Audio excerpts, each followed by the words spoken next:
Bapak Ibu yang saya hormati, alhamdulillah kita berjumpa kembali dengan hari Ahad ini. Apa kabar semua? Alhamdulillah sehat ya. Saya selalu berdoa Bapak Ibu ini supaya sehat badannya, sehat lahiriah batiniahnya, terutama sehat kantongnya ya, insya Allah.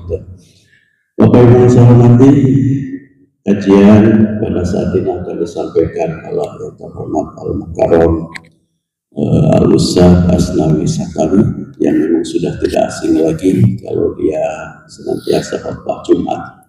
Dan informasikan pula bahwa nanti sehabis sholat Isya malam Senin akan diadakan kajian kembali. Dalam hal ini mari kita sama-sama kunjungi, datangi, hadiri, dan juga ramaikan masuk kita dengan ta'lim. Mari kita sama-sama ikuti kajian ini. Kepada Ustaz kami persilakan. Assalamualaikum warahmatullahi wabarakatuh.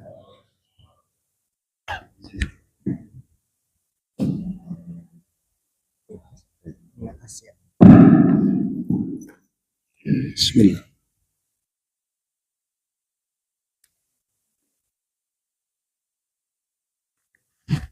Sini juga baik. Bismillahirrahmanirrahim. Assalamualaikum warahmatullahi wabarakatuh. A'udzu billahi minasyaitonir rajim. Bismillahirrahmanirrahim. Alhamdulillahilladzi faddala bani Adam bil ilmi wal amal ala jami'il alam. Rabbi shrah li sadri wa yassir li amri wahlul 'uqdatam min lisani yafqahu qawli. Allahumma shalli wa sallim wa barik ala sayyidina Muhammadin wa ala alihi wa sahbihi ajma'in, amma ba'd. Para alim ulama, para asatidz, wabil khusus ahilal kiram Ustaz Hajat Sudrajat, dan juga pimpinan Masjid Jamiat Taqwa Komplek Pertamina, orang tua kami Bapak Haji Suyatno, pimpinan Yayasan Bapak Haji Supriyatno, beserta jajaran pengurus yang saya hormati, bapak-bapak, ibu-ibu, sehat semuanya Bapak Ibu. Saya senang melihat Bapak Ibu dalam kondisi sehat. Insya Allah dengan nikmat sehat walafiat ini kita semoga semakin lebih istiqomah dalam beribadah, dan seluruh amal-amal ibadah kita semoga tetap diterima oleh Allah Subhanahu wa Ta'ala. Kita bisa hadir di rumah Allah di saat subuh seperti ini, barusan melaksanakan sholat subuh berjamaah. Baginda Nabi Shallallahu Alaihi Wasallam bersabda, "Man shalla subha fi jama'atin faka'annama shallal lail kullah."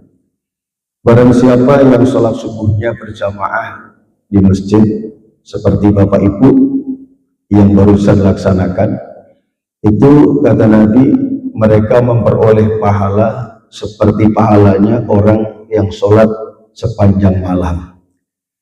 Kalau kita sholat dari ba'da isya sampai subuh, kira-kira kuat enggak Bapak Ibu? Orang kalau terawih saja pinginnya yang cepat.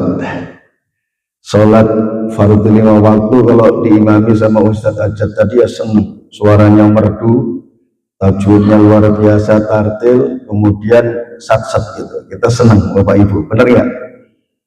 Apalagi sholat sepanjang malam. Tapi bagi kita yang hadir sholat subuhnya berjamaah seperti tadi kita laksanakan, dijanjikan oleh Rasulullah memperoleh pahala seperti orang yang sholat sepanjang malam. Alhamdulillah. Salawat beriring salam mari kita haturkan keharibaan junjungan kita baginda Nabi besar Muhammad Sallallahu Alaihi Wasallam. Bapak Ibu yang saya hormati,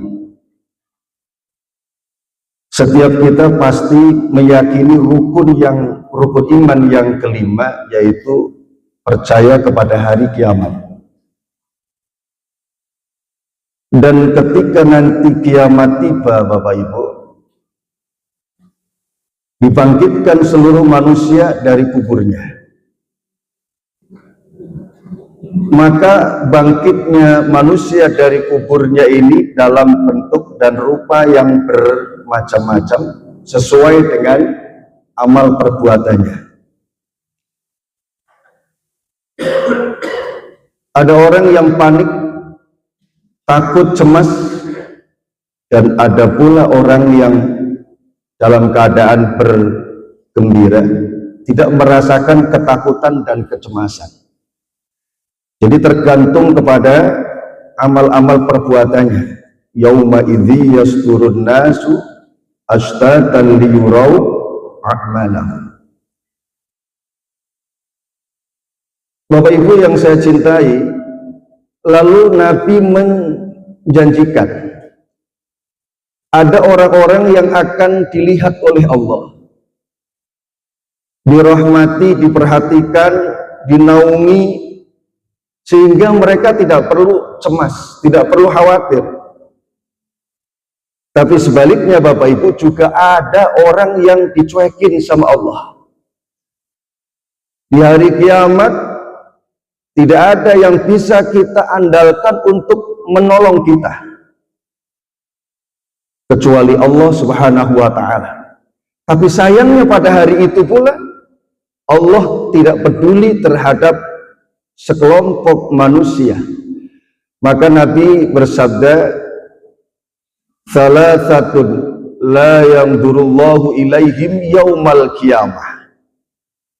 Ada 3 kelompok manusia yang pada hari kiamat kelak tidak akan dilihat oleh Allah, Bapak Ibu.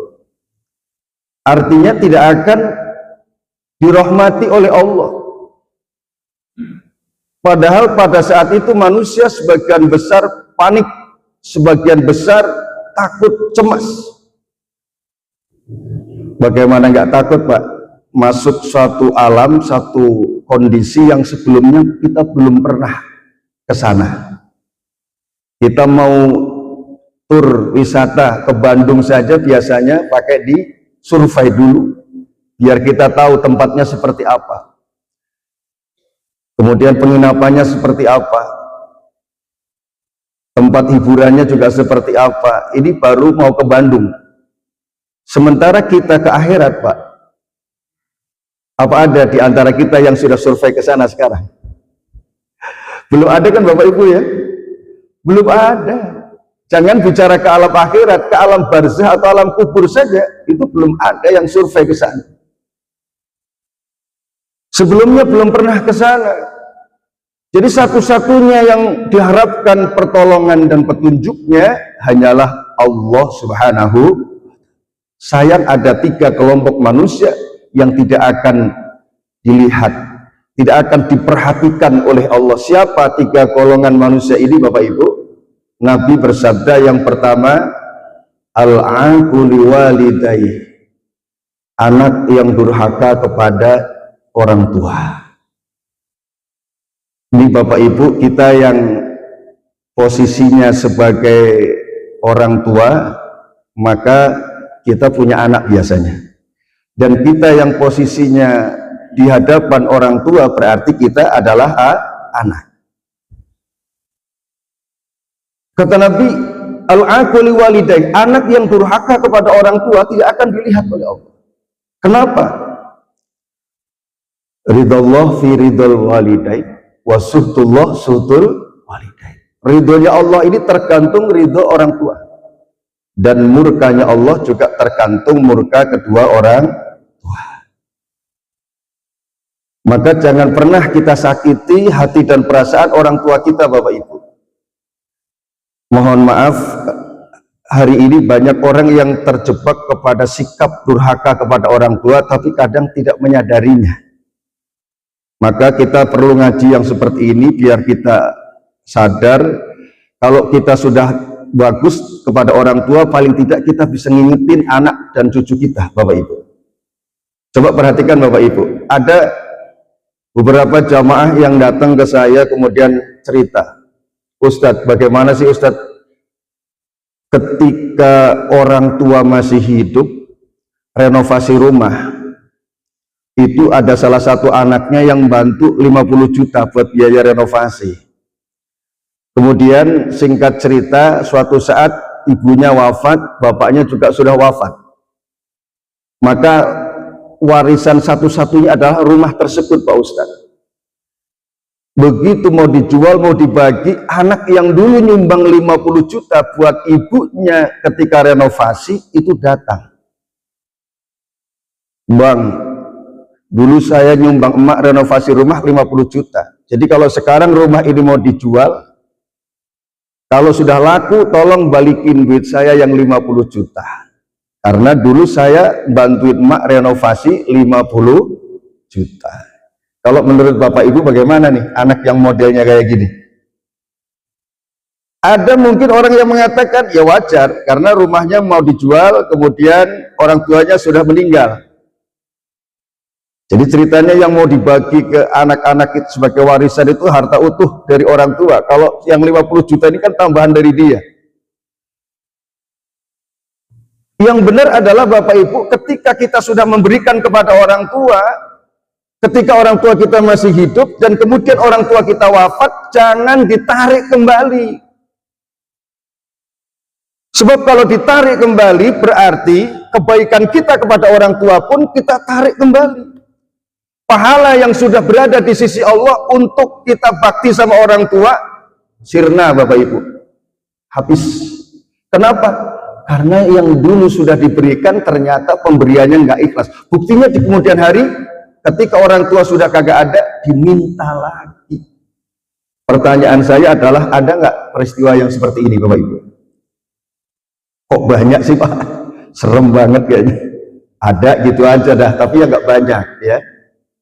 Nah, ini tolong disampaikan kepada anak cucu kita, jangan sampai bersikap seperti itu, karena itu kedurhakaan kepada orang tua. Kemudian contoh yang kedua Bapak Ibu, ini banyak terjadi, ya zaman sudah modern. Di kadang-kadang anak-anak kita ini sudah menikah, udah rada-rada mapan ekonominya, suami istri mau berangkat kerja. Kebetulan orang tuanya itu bareng sama anaknya itu dalam satu rumah. Karena orang tua sudah uzur, udah sepuh, udah nggak bisa sendiri, akhirnya pada ngikut tuh sama anak. Terus si anak tadi cerita di kantornya kepada tetangganya, saya sekarang tambah beban ini. Kenapa Bang? Emak bapak saya numpang di rumah saya. Ada nggak yang kayak gitu Bapak Ibu? Kalau jamaah at-taqwa insya Allah kagak dah Pak Haji ya. Tapi ini contoh saja buat ilmu, buat pengetahuan kita.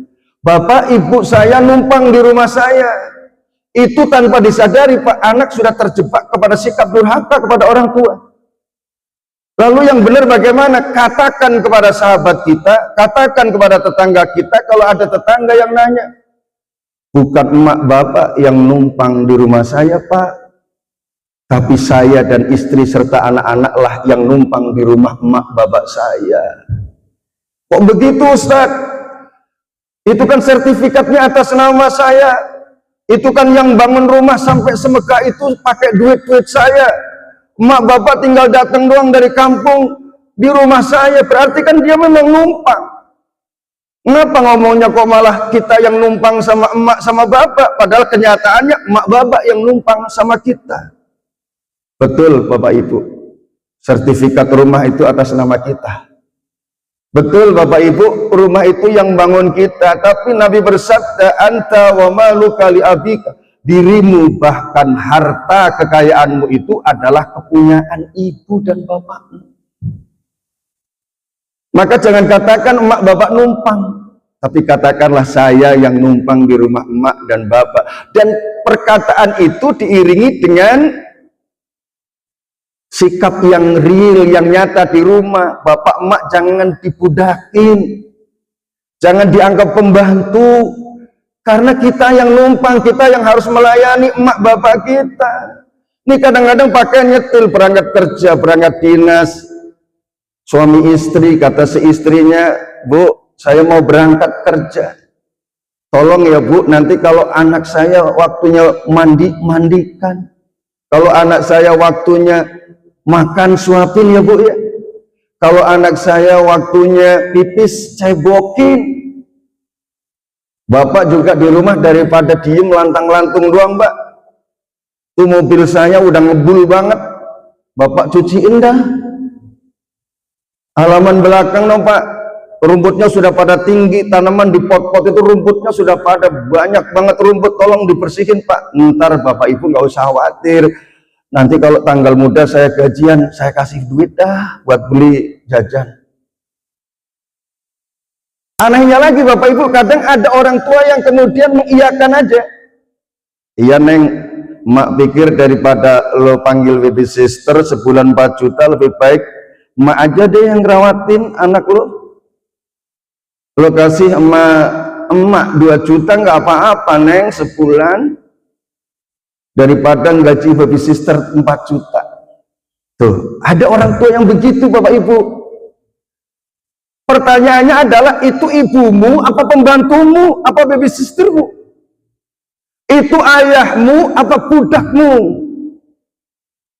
Ini ceramah kalau belum sempat sarapan begini Pak Haji, bawanya emosi kalau ngomongin buat orang tua. Karena sekarang banyak anak yang songong sama orang tua, mentang-mentang sudah pinter cari duit, semena-mena sama orang tua. Mestinya bagaimana Ustadz? Mestinya tuh orang tua jangan diperlakukan seperti pembantu, jangan diperlakukan seperti baby sister. Anak kita kalau memang kita kerja suami istri, panggil baby sister, digaji yang layak, dikasih kepercayaan, dan orang yang kita pilih untuk merawat anak kita di rumah juga orang-orang yang bisa kita percaya Bapak Ibu. Orang tua kita tinggal ngawasin aja, jangan disuruh nyebokin, jangan disuruh nyuci popoknya. Itu mak bapak kita sudah capek dulu ketika kita masih dalam kandungan, melahirkan, mempertaruhkan nyawa, mendidik dan membesarkan kita. Ilokan setelah kita dewasa, kita punya anak tuh, anak diserahkan kembali buat mak bapak kita. Kapan bapak emak kita mau ibadah dengan tenang, mau istirahat dengan tenang, menikmati masa tuanya? Kalau anak-anaknya memperlakukannya sebagai pembantu atau baby sister dalam keluarganya. Ini tidak sedikit Bapak Ibu yang hari ini terjadi seperti ini, dan ini sikap kepada kedurhakaan kepada orang tua. Walaupun orang tuanya mau. Orang tua mana yang nggak mau Pak sama anak? Orang tua itu sayangnya sama anak lahir batin. Kasih orang tua kepada anak sepanjang jalan, tapi kasih anak kepada orang tua sepanjang galah. Galah sama jalan Pak, agak ada bandingannya. Ini Bapak Ibu yang saya hormati, banyak terjadi seperti itu Bapak Ibu orang tua. Ini anak-anak sekarang saja Pak, mohon maaf, kita sih nggak boleh menyalahkan sepenuhnya kepada anak, tapi ini terjadi. Ya kesalahan anak bagaimana juga kesalahan kita juga orang tuanya yang kurang bisa mendidik dengan benar. Ini tidak sedikit ibu-ibu yang curhat Pak, Ustadz bagaimana nih ngadepin anak saya? Emang kenapa Bu? Ibu lagi ngepel bercucuran keringat.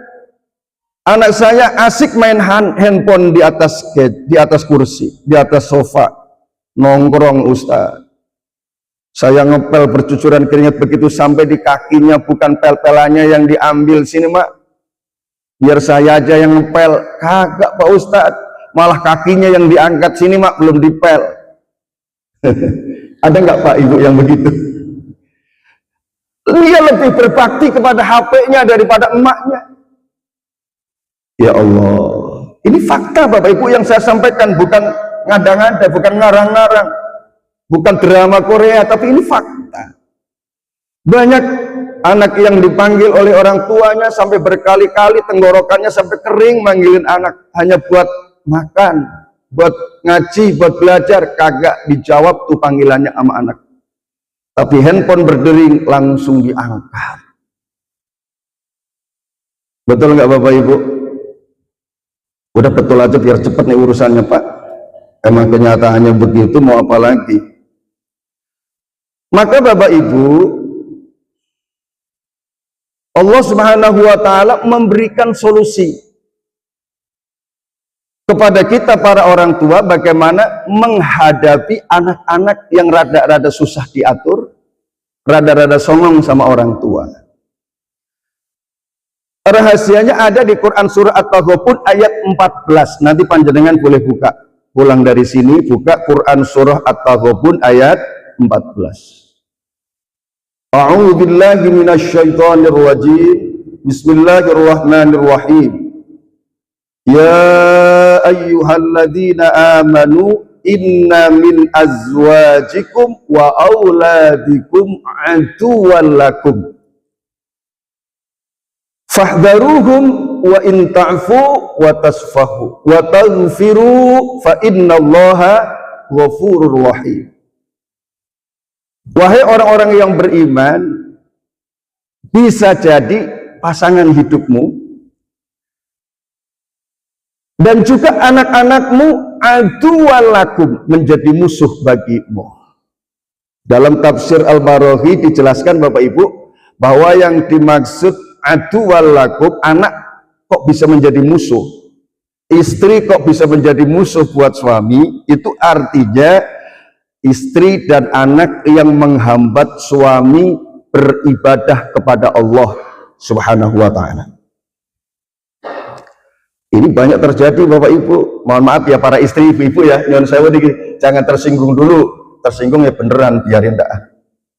Ini kadang-kadang ada model istri Pak, bukan jamaah takwa, bukan. Ini ibu-ibu di sono-sono, istri-istri jauh-jauh di sono ya. Ada istri yang lihat suaminya mau bakti sama orang tua, itu di roasting.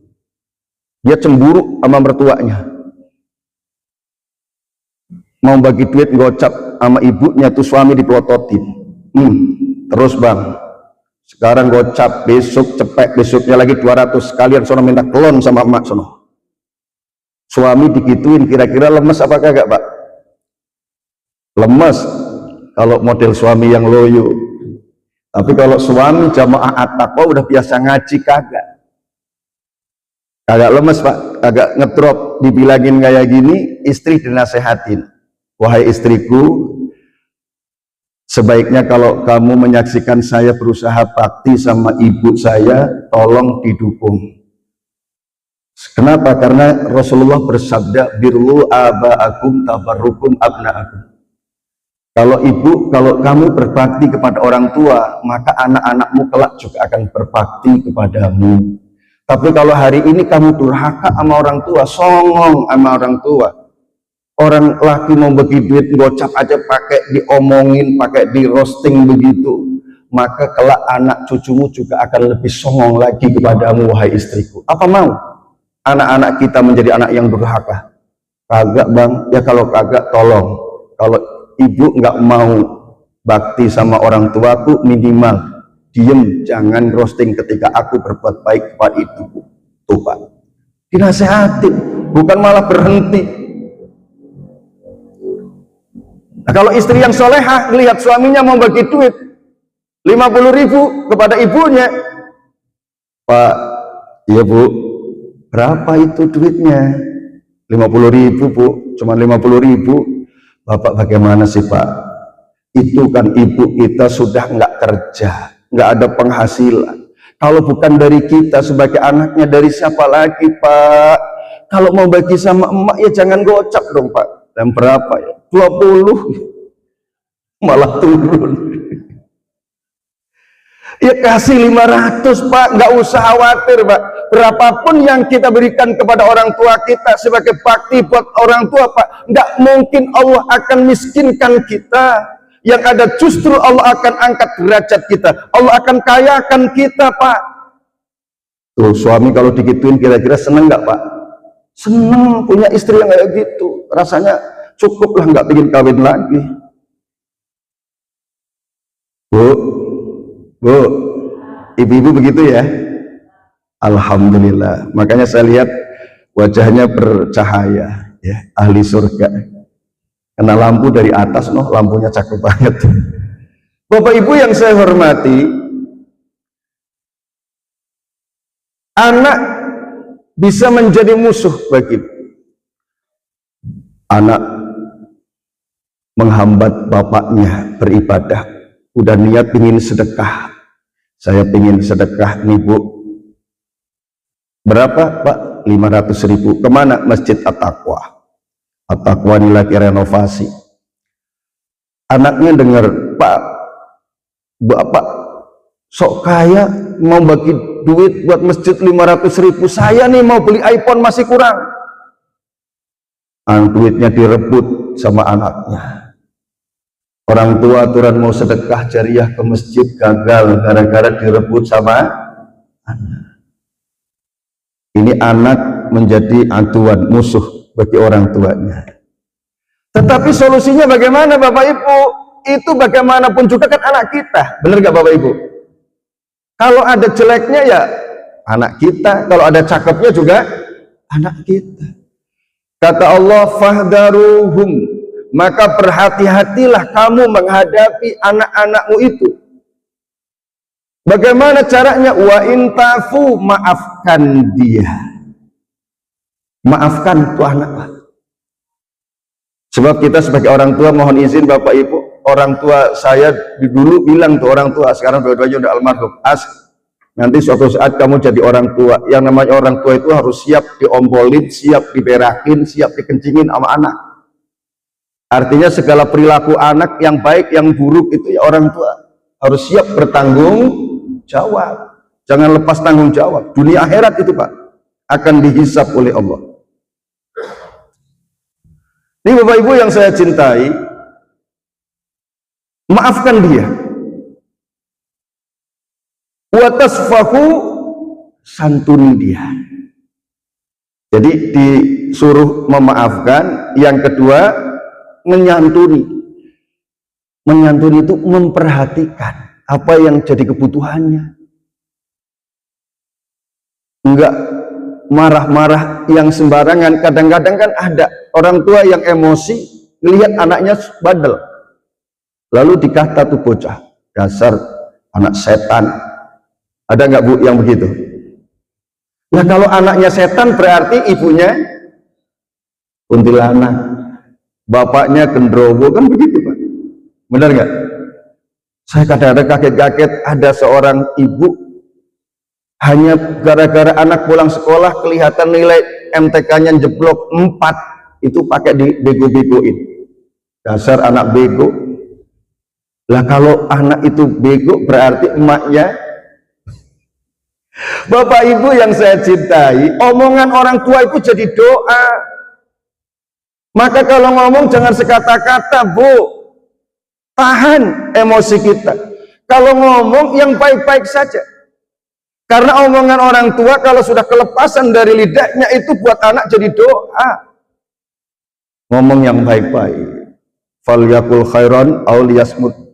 Ngomong yang baik-baik. Kalau nggak sanggup ngomong yang baik, lebih baik diem daripada anak kualat sama doa-doa dan omongan kita. Wa taghfiru, dan ampunkan dia. Artinya apa? Kita memohonkan ampun kepada Allah untuk anak-anak kita. Ya Allah, saya memang orang tua mungkin kurang sanggup mendidik sama anak, sehingga perilaku anak saya sekarang rada-rada bandel, malas beribadah kepada Engkau. Ya Allah, berikan saya kekuatan bisa mendidik anak-anak saya. Ampuni kesalahan anak-anak saya itu ya Allah. Kalau orang tua udah ridho sama anak, walaupun anaknya rada-rada bandel, maka apa yang terjadi ending ayat ini? Fa innallaha ghafurur rahim. Maka Allah juga akan mengampuni dan menyayangi anak-anak Bapak Ibu. Jadi Allah ini bagaimana orang tuanya. Maka yang terjadi ini Bapak Ibu, biasanya nih anak bandel semakin bandel, anak baik semakin baik. Kenapa? Coba saya tanya Bapak Ibu kalau punya anak baik ya Pak, senang apa enggak? Jawab yang kencang Bapak Ibu. Kalau punya anak baik, anaknya bakti, sopan, santun sama bapak ibu, perhatian, seneng apa enggak? Seneng. Bapak ibu kalau pingin kriteria anak soleh, anak baik itu enggak usah rumit-rumit. Kalau nginget di Al-Quran, di hadis memang ya panjang lebar. Gampang kalau buat ukuran kita, praktek di masyarakatnya, anak kita soleh apa kagak, dua kuncinya. Satu, kalau di rumah menyenangkan. Kalau di rumah nyenengin, nurut sama orang tua, kita duduk pulang kerja langsung dipijitin, Pak, capek ya Pak, dibikinin minum kesukaannya, tuh anak nyenengin kalau di rumah, kagak nyebelin. Kalau di luar rumah menenangkan. Jadi kalau di rumah menyenangkan, di luar rumah menenangkan. Kita orang tua di rumah itu tenang, walaupun anak pergi kemana-mana, tenang. Kenapa? Kita paham betul anak kita kuat imannya, mulia akhlaknya, insya Allah tidak terjerumus kepada perbuatan-perbuatan hina dan dosa di luar sana. Kenapa? Dia sudah berpegang teguh kepada tali agama Allah. Ini Bapak Ibu, jadi dua, di rumah menyenangkan, di luar rumah menenangkan. Sekarang kan banyak orang tua di rumah, anaknya pergi, tersiksa tuh orang tua. Kenapa? Aduh, anak saya jangan-jangan anak orang terjadi korban ini. Jangan-jangan tawuran. Benar nggak Bapak Ibu? Iya, itu berarti anak belum soleh. Saya tanya coba Bapak Ibu, kalau anak Bapak Ibu baik, soleh, berbakti, kira-kira seneng apa enggak? Seneng. Maka ketika hati Bapak Ibu seneng, Allah juga seneng. Karena ridhollah fi ridhol walidain. Ridhonya Allah tergantung ridho kedua orang tua. Maka ketika Allah ridho, Allah memberikan petunjuk kepada anak-anak Bapak Ibu sekalian. Sehingga anak baik bertambah baik. Paham nggak kira-kira sampai di sini Pak? Sekarang saya tanya, Bapak Ibu kalau punya anak bandel, lawan nama kita sebagai orang tua, kira-kira dongkol nggak hatinya? Kesel nggak Bapak Ibu? Jawab yang kenceng, marah apa enggak? Kesel apa enggak? Nah itu Pak, makanya anak bandel semakin bandel Bu. Kenapa? Karena ketika anak itu bandel, orang tuanya dongkol, orang tuanya kagak ridho, marah. Maka wasuhtullah suhtul walidain, murkanya Allah tergantung murka orang tua. Karena orang tuanya marah, Allah juga marah. Allah marah, anak tidak diberikan petunjuk oleh Allah, sehingga anak bandel semakin bandel, anak keblangsak semakin keblangsak Bapak Ibu. Lalu bagaimana solusinya Ustadz? Walaupun anak kita rada-rada bandel, mohon izin, mohon maaf Bapak Ibu, tadi di awal udah saya sampaikan, orang tua masih siap diompolin, siap dikencingin, siap diberakin sama anak. Kita maafkan, kita ridhoin Bapak Ibu. Karena kalau ada apa-apa sama anak kita, kita juga orang tuanya yang kudu bertanggung jawab. Betul nggak Bapak Ibu? Kita maafkan, kita ridho sama anak kita, sambil kita doakan, ya Allah berikan petunjuk anak saya, lunakkan hatinya ya Allah, bimbinglah setiap langkah-langkahnya agar selalu di jalan yang engkau ridhoi, bukan di jalan yang engkau murkai ya Allah. Itu Bapak Ibu. Nanti kalau orang tuanya ridho, Allah ridho, maka anak bandel akan dirubah oleh Allah menjadi anak yang baik. Allahumma, ini solusinya Bapak Ibu. Sudah, ini yang pertama. Orang yang tidak akan dilihat oleh Allah adalah anak yang durhaka sama orang tua. Hari ini Bapak Ibu, sekaya apapun kita, setinggi apapun pangkat dan kedudukan kita, sehebat apapun kita, kalau nggak dapat ridho dari orang tua, maka tidak akan ada keberkahan dalam hidup kita. Nabi berpidato di atas kuburannya sahabat beliau Alqamah. Apa kata Nabi? Anak yang durhaka sama orang tua, la yakbalullaha sorfan wala adlan, tidak diterima amal ibadahnya, baik yang wajib maupun amal ibadah yang sunnah. Illa ayyatuba illallah azza wa jal, kecuali kalau anak itu mau bertobat kepada Allah dengan sungguh-sungguh, wa yuhsinu ilaiha, anak itu mau berbuat baik kembali kepada ibu bapaknya, wa yatlubu ridhoha, dan anak itu mau mencari ridho orang tuanya, mau meminta ridho orang tuanya. Kenapa? Ridhollah fi ridhol walidain. Ini Bapak Ibu, Jadi amal ibadahnya nggak diterima kalau anak yang durhaka sama orang tua. Maka tolong Bapak Ibu, apalagi orang tua masih hidup, masih ada kesempatan, itu pintu surga yang paling tengah, mumpung masih ada, dihormati, dimuliakan. Orang tua kita ini Bapak Ibu kalau sudah uzur umur di atas 70 tahun itu sudah berubah. Kalau lagi ngumpul sama cucunya, sama keluarganya, nggak mau minum, nggak mau makan, seneng asik dengan ngobrol sama anak cucu. Tapi nanti kalau sudah sepi, baru berasa lapar tuh Pak.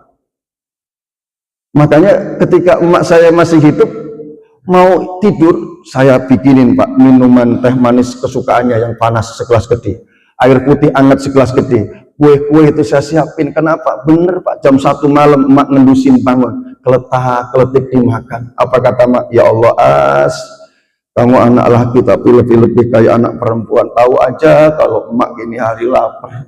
Ya Allah, dimakanin itu Bapak Ibu. Orang tua kita perlakukan harus pakai standar khusus, jangan pakai standar umum. Kalau standar umum kayak kita masih muda-muda Pak, minum sarapan habis subuh. Orang tua sebelum subuh bangun tidur udah haus Pak. Jam 3 orang tua bangun tahajud, kita bikinin teh manis kesukaannya, taruh di samping beliau sholat. Nanti selesai sholat diminum tuh.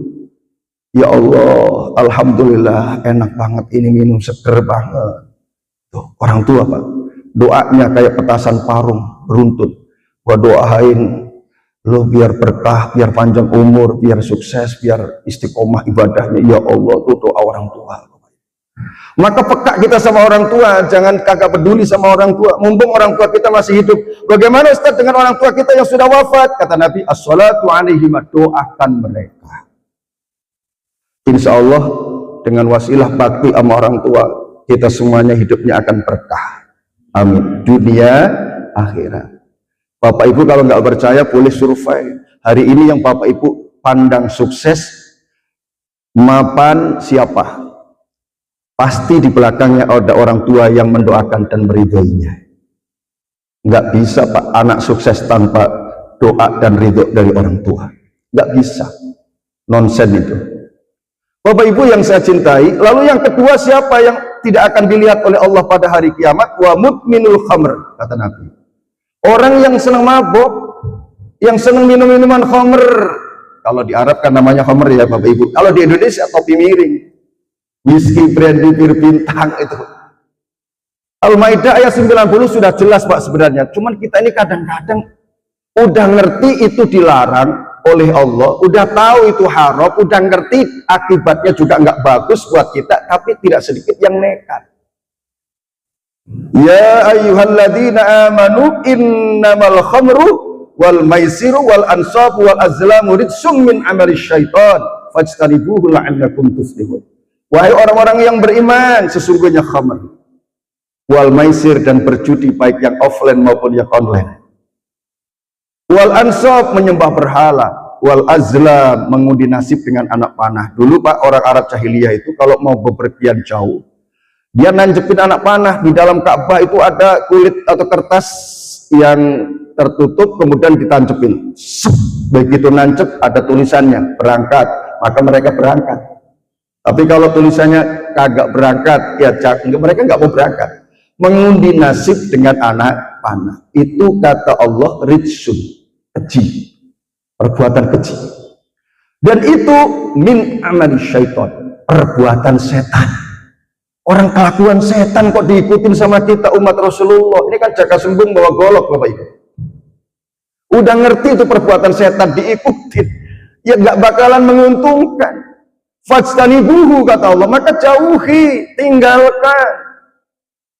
La'allakum tuflihun, agar kalian menjadi orang-orang yang beruntung. Apa ada Pak hari ini yang top up ngeslot terus kemudian dapat jadi orang kaya? Ada nggak kira-kira? Kagak ada. Tapi banyak Pak. Saya kalau jam kadang-kadang 9 malam pingin TF belanjaan itu ya, ke ATM iseng aja ke ATM gitu, saya lihat antrian ATM banyak. Bang, mau ngirim orang tua? Kagak Pak Ustadz. Ngapain? Biasa Pak Ustadz, top up. Ya Allah.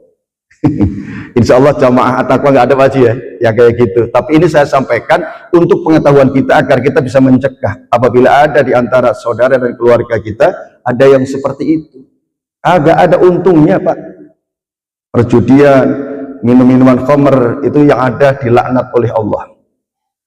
Dan yang ketiga Bapak Ibu, orang yang tidak akan dilihat oleh Allah di akhirat kelak adalah wal mannanu bima aqa, orang yang suka mengungkit-ungkit pemberiannya kepada orang. Itu dia sekarang jadi orang sukses, punya pangkat. Siapa coba koneksinya? Gua. Kalau nggak gua tolongin mas sampai kapan juga dia masih susah. Tuh majelis taklim sekarang keren banget, siapa coba? Gua. Jadi apa yang sudah diperbantukan kepada orang diungkit-ungkit. Tuh Ustadz pakai sarung keren. Coba Pak, sarung dari siapa? Dari siapa Pak? Gua. Mengungkit-ungkit pemberian yang sudah diberikan kepada orang lain itu menandakan bahwa orang tersebut beribadah sedekahnya bukan lillahi ta'ala, bukan karena Allah, tapi karena ingin mendapatkan pujian dan sanjungan dari makhluk. Padahal kita semuanya Bapak Ibu mohon izin, kalau sudah takbiratul ihram, setiap sholat kan kita takbiratul ihram, Allahu Akbar, ikrarnya apa? Dalam doa kita itu inna sholati wa nusuki wa mahyaya wa mamati lillahi rabbil alamin. Sesungguhnya sholatku, wa nusuki dan seluruh aktivitas ibadahku, wa mahyaya wa mamati bahkan hidup dan matiku, lillahi rabbil alamin, ku persembahkan hanya untuk Allah Tuhan semesta alam. Jadi yang sudah kita keluarkan, yang sudah kita berikan Pak, ikhlaskan, nggak usah diungkit-ungkit, nggak usah disebut-sebut, disiarkan atau kagak sama pengurus masjid sama aja. Disiarkan kan hanya untuk transparansi saja. Hakikatnya kita sudah bersedekah di jalan Allah, udah karena Allah sudah, jangan sedekah tapi di belakangnya sambil jangan ini enggak disalurkan yang benar nih. Ini kita sudah seuzon sama saudara kita. Sudahlah, yang sudah kita keluarkan sudah ikhlaskan karena Allah, nanti Allah yang akan mengurus pahalanya buat Bapak Ibu sekalian. Bapak Ibu yang saya cintai, insya Allah kita semuanya akan belajar menjadi anak-anak yang berbakti kepada orang tua. Insya Allah kita semuanya akan menjaga diri dan keluarga dari minum-minuman khamr. Jangankan satu botol, satu seloki pun jangan, walau qalilun, walau sedikit, haram hukumnya. Nyoba-nyoba jangan Pak.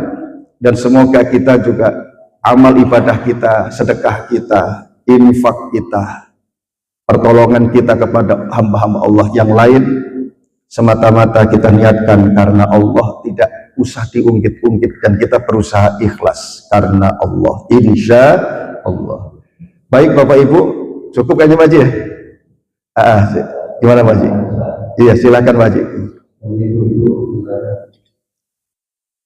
Silakan Bapak Ibu kalau ada pertanyaan.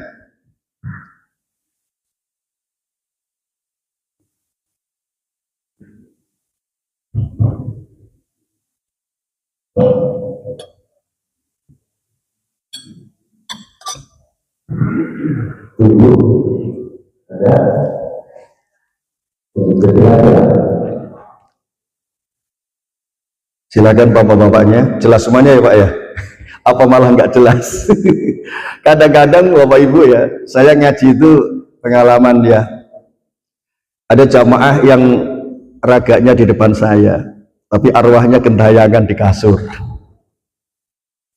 Ibu-ibu, ya silakan Bu, silakan Bu, silakan Bu. Bu siapa pun namanya Bu? Ibu Sofi, monggo Bu. Assalamualaikum warahmatullahi wabarakatuh.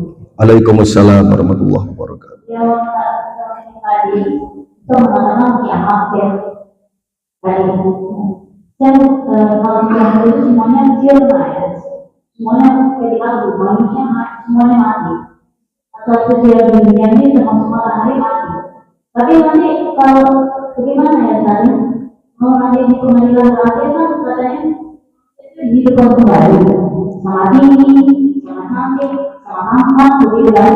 Katanya nanti nggak jauh dari yang sudah mati yang sudah tidak ada. Bukan satu kita gimana harinya? Katanya sudah siap. Nah ini menarik sekali pertanyaannya. Terima kasih Ustaz. Wassalamualaikum warahmatullahi wabarakatuh. Waalaikumsalam warahmatullahi wabarakatuh.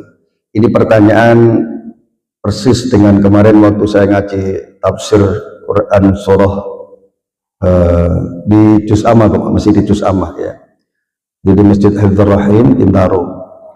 Jadi memang ini pertanyaan menarik Pak. Katanya kan kiamat Pak Ustadz, bumi udah dihancurkan dengan sehancur-hancurnya. Idza zulzilatil ardu zilzalaha. Langit juga udah hancur, semua dunia itu hancur. Lalu kok ketika bangkit nanti ada bumi, bangkitnya dari bumi, kemudian ada matahari, diriwayatkan bisa seakan-akan setinggi di atas ubun-ubun, kan begitu Pak ya. Nah, itu bagaimana Bapak Ibu, idza arada syai'an ayyakula lahu kun fayakun. Ternyata Bapak Ibu, bumi nanti yang akan kita bangkit di hari kiamat itu adalah bumi yang baru, yang digantikan oleh Allah dengan bumi yang baru, bukan bumi yang sekarang. Tetapi tadi dengan kekuasaan Allah, kita itu masih bisa tumbuh dari bumi tersebut. Ya kan, kalau Allah mau mudah saja Pak. Mataharinya juga matahari baru, langitnya juga langit baru.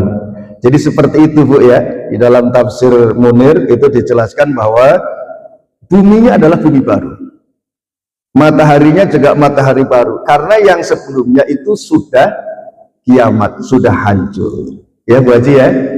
Jadi pertanyaan itu menarik karena banyak orang yang bingung, katanya kiamat itu sudah hancur semuanya, bahkan malaikat aja mati semuanya.